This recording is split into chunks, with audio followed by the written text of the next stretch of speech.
Time to introduce my 400 EX.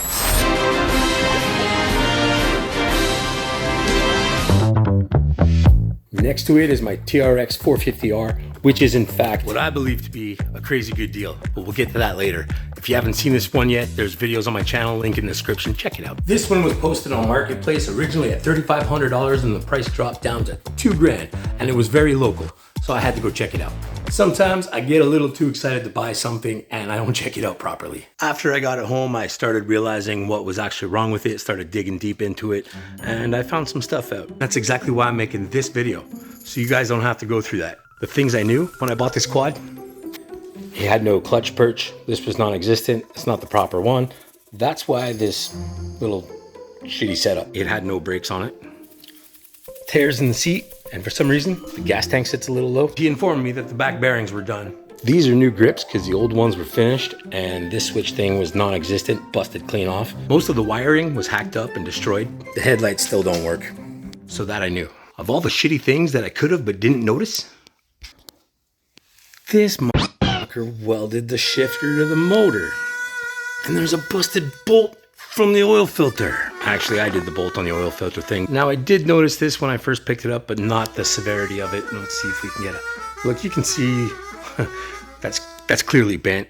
Now, if my checking of the quad is correct, not only are the handlebars bent, so is the steering stem, and I think one set of A-arms at least, because it's got some weird camber on one side. Can you see it? Explain to me that. Kind of the loner, the beater quad. When people show up, that's what they get to ride. No questions asked.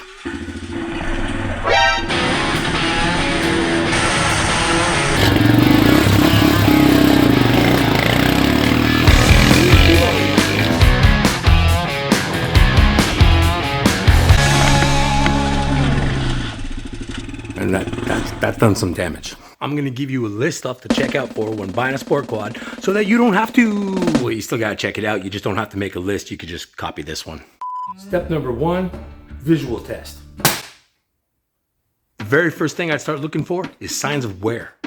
An example would be the grips. If they're all worn down and all chewed up and half gone and ugly as all hell, well, probably got a lot of hours on the grips, which wear out pretty soon, and it's cheap, so most people would probably replace them. We can also take a look down here. Look at the pegs. I tried to grind them to get some sort of grip out of them, but if the pegs are super worn, that means lots of hours. And that usually comes with worn spots on the frame and on the motor casing. Pegs worn out, that's a sign. The frame worn out, that's a sign. Have a quick look at the chain and sprockets. That's getting kind of there. What you can look for in the chain is if it's dry and super crusty looking, it's really rusted. You can even check the little pins that are in the side of it. They're stamped in there from factory, and when they start to wear out, they'll actually start to spin. While you're looking around, check your rims, because you never know. Looks like something's a little up there. Anything to kind of indicate it was ridden through hard terrain or beat up a little bit, or might possibly leak air. Exhibit A. Look at these wheels. But look at this shit.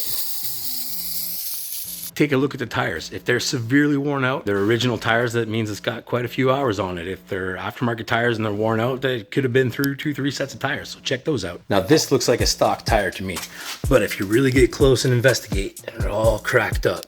More cracks? Even a plug in this one. That just means they're old.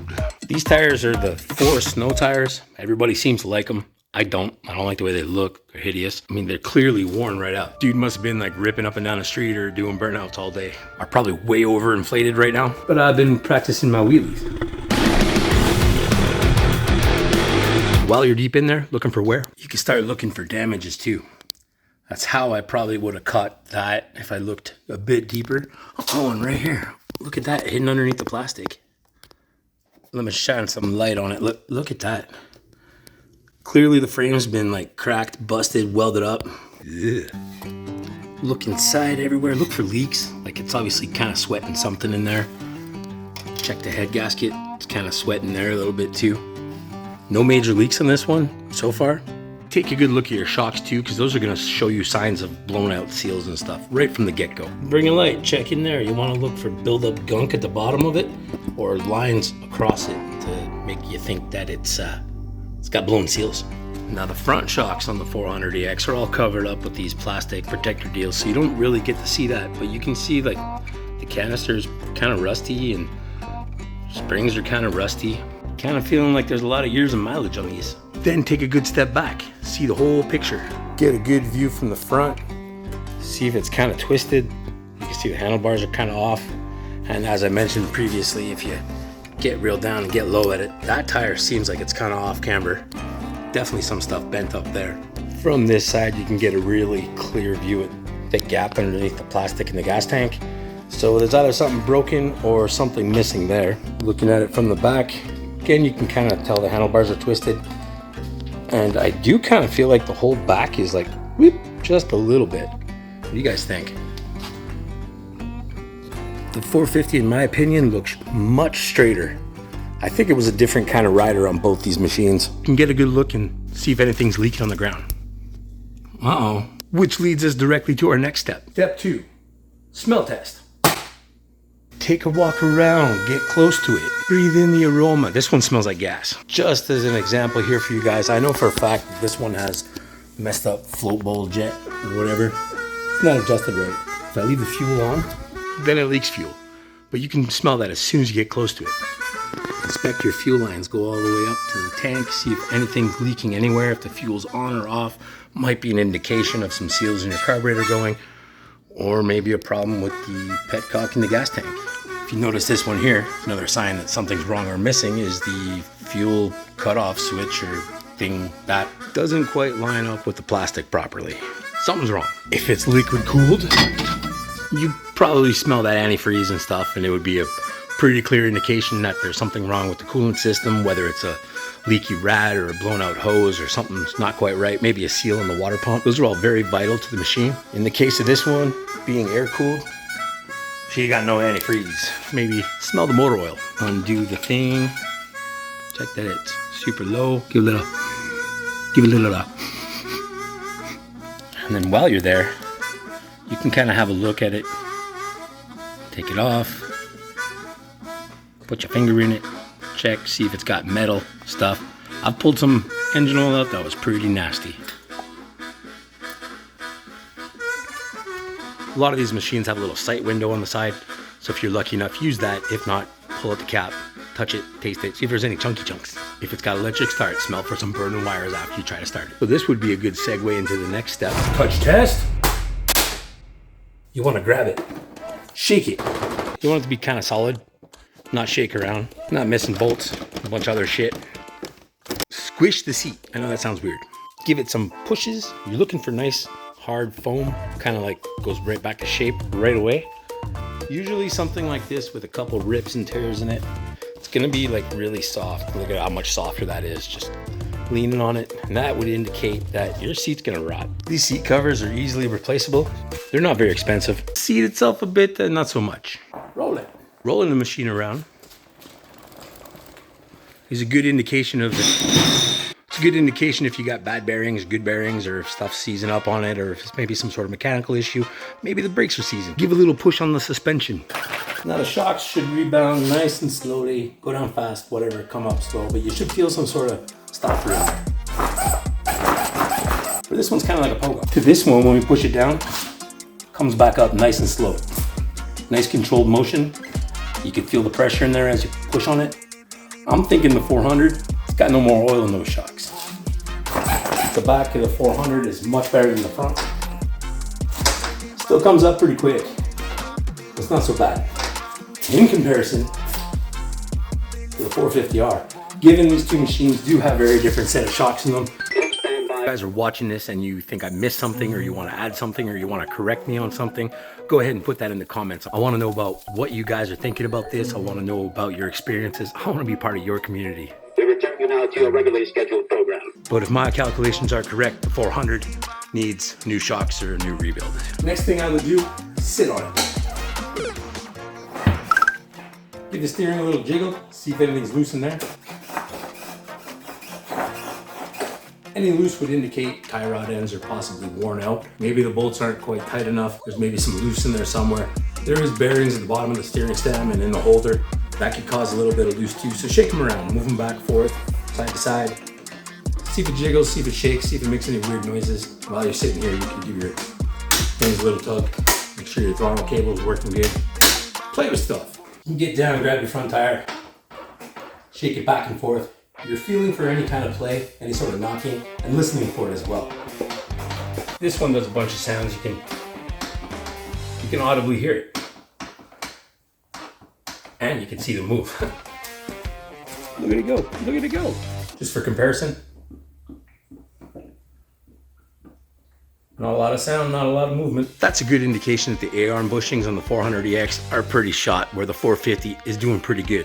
You get an idea how deep we gotta go into this thing. It's the same deal in the back. You don't hear it so much, but you can see it, and the chain's moving a lot. Look for any loose while you're down there. The linkage bushing, swing arm, all the back end, bearing hubs. There's a lot of stuff to get loose back there. But if you can, lift it off the ground. I highly suggest you bring some tools and some sort of way to get these things off the ground. I also suggest the motocross stand, because they're not too expensive and you can do a lot of stuff with this. It really helps out. I use them when I'm working on these quads and also when I'm washing them. Get the front off the ground on the 400 and check it out. See what it's like when it's not under pressure of its own weight. Make sure that you're not stopping movement of your A-arms or putting any kind of pressure while sitting there. And you can start really moving things around here. Look. You guys can see how much that's moving. You can give it the old back and forth.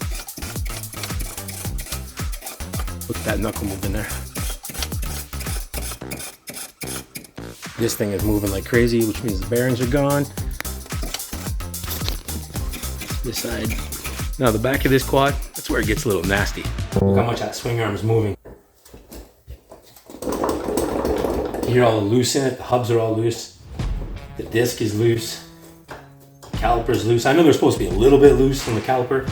These bolts right here, like, I could do that by hand. That's something that should have been checked out. Nothing's tight in the back. With the hubs being loose as well, hubs could potentially mean that the axle's finished and it's all like chewed up on the inside. They're not tight enough, which you should definitely check all your bolts, the crown bolts, see if the pins are still in them. The swing arm bushings are obviously done, shaking around a lot, which would mean, I would imagine, that all the linkage for the shock, that's all done, and the shock bearings and bushings as well. So that means all new seals, all new bearings, all new bushings. If you don't need an axle, it's still a lot of work.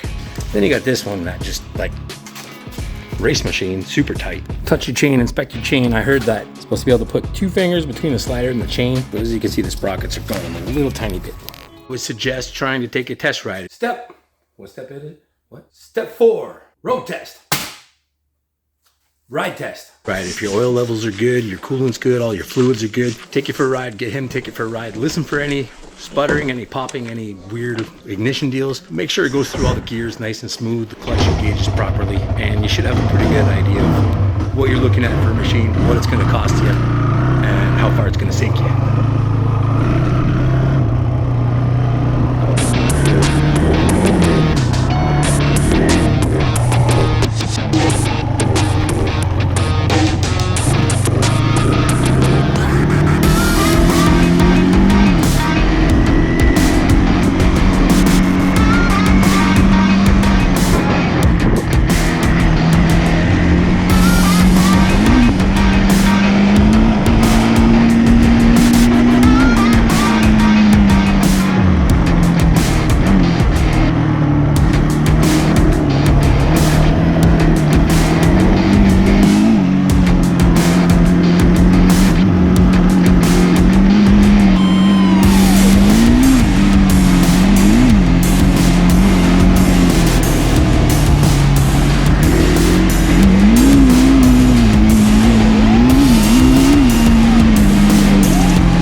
Step D, calculate all the repairs and assess damages. After your test ride, do a compression test. While it's warm, plug it in, hold the throttle wide open, and crank that sucker over till the needle stops moving. If it's low, that could easily be $1,000 if you're, depending on the machine you got. If that's an issue on this machine and all the bearings and bushings and everything else are shot, start doing the math. I'm not gonna go through and get all the prices for you guys because every machine is different, but do your research before you go. Figure out what that stuff is roughly worth, ballpark figure. Gives you an idea of what you're up against should you decide to buy the machine. Full transparency, this one here, I paid only $1,000. With the 400EX, I paid $2,000. Now you calculate that on all the bearings and bushings that I'm gonna need, that's easily probably 1,500 bucks for all said and done, the proper tools. And as well as if it needs compression, the top end's done, that could be another $1,000. I did put new wiring on it, I put new brakes on it. I think that was around 500 bucks. So right now I'm at like $2,700, including the price of the quad with parts that I put into it. And I can easily foresee needing another $1,000. Not more than 3 grand for a machine like this. I feel like this thing should be worth 2,500 bucks in really good running condition. Now this machine on the other hand is a totally different story. The way I got this one from the previous owner's story, it was his father who bought it brand new, 2004. And he took it apart to paint it green years ago and he wanted to refresh it. So he took it apart again to not paint it green. And he never put it back together. So I have a photo of when I bought it for $1,000. I brought it back home in the back of my Subaru Impreza. Got it all put together and it wouldn't start. The stator in here was the problem. Picked up a $260 Kimpex stator for it, solved all the issues.